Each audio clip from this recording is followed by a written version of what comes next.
Hello friends, welcome to electrical knowledge. So friends, इस video में हम देखने वाले हैं कि ट्रांसफार्मर क्या होता है और वीडियो के एंड में आपको एक सिंपल लाइन में बताऊंगा कि ट्रांसफार्मर यूज क्यों करते हैं। ट्रांसफार्मर इलेक्ट्रिकल सिस्टम का, चाहे उसको आप डिस्ट्रीब्यूशन सिस्टम ले लो, चाहे आप ट्रांसमिशन सिस्टम ले लो, इसका काफ़ी इंपॉर्टेंट पार्ट होता है। यानी कि आप इसको इलेक्ट्रिकल सिस्टम का हार्ट भी बोल सकते हैं, इसका हृदय बोल सकते हैं। सो फ्रेंड्स, चलिए सबसे पहले हम इसकी डेफिनेशन देख लेते हैं। देखिए transformer is a static device. देखिए स्टैटिक डिवाइस का क्या मतलब होता है। देखिए स्टैटिक डिवाइस वो डिवाइस होती है जिसके अंदर कोई मूवमेंट नहीं होता है, जैसे कि मोटर के अंदर होता है। मोटर के अंदर क्या होता है, उसका रोटेटर मूव करता है, जबकि ट्रांसफार्मर के अंदर ऐसा कोई पार्ट नहीं होता है।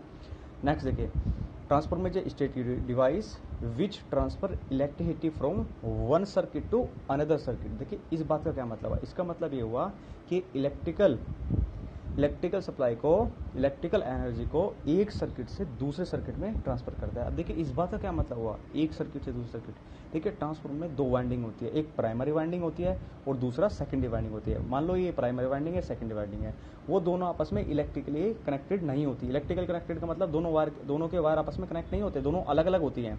देखिए इसको हम प्राइमरी वाइंडिंग मान लेते हैं और इसको हम सेकेंडरी वाइंडिंग मान लेते हैं। देखिए दोनों के बीच में कोई भी इलेक्ट्रिकल कनेक्शन नहीं है, दोनों के वायर आपस में कनेक्ट नहीं है।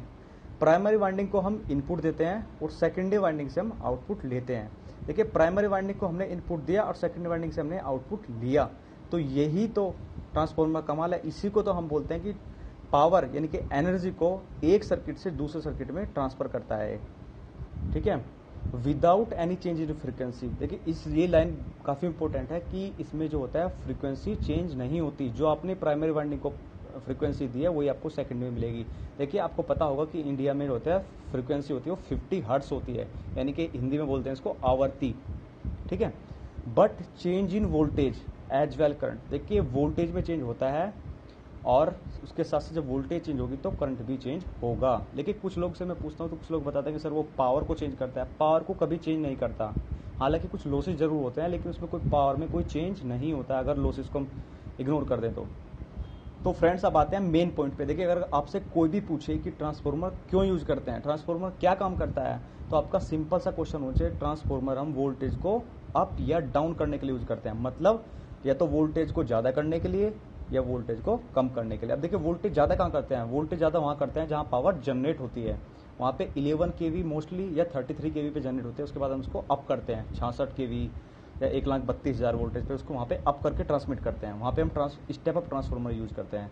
और जो हमारे घरों के आसपास रखे होते हैं वो होते हैं डिस्ट्रीब्यूशन ट्रांसफार्मर, उनको बोलते हैं स्टेप डाउन ट्रांसफार्मर। वो वोल्टेज को कम करते हैं, यानी कि जैसे कि ट्रांसफार्मर 11,000 वोल्टेज को 415 में कन्वर्ट कर रहा है, या फिर 33,000 को 11,000 वोल्टेज में कन्वर्ट कर रहा है, या फिर 33,000 वोल्टेज को डायरेक्ट 415 वोल्टेज में कन्वर्ट कर रहा है। तो ये क्या कर रहा है, वोल्टेज यहाँ क्या हो रही है, वोल्टेज कम हो रही है। मतलब इन ट्रांसफार्मर को बोलेंगे स्टेप डाउन ट्रांसफार्मर।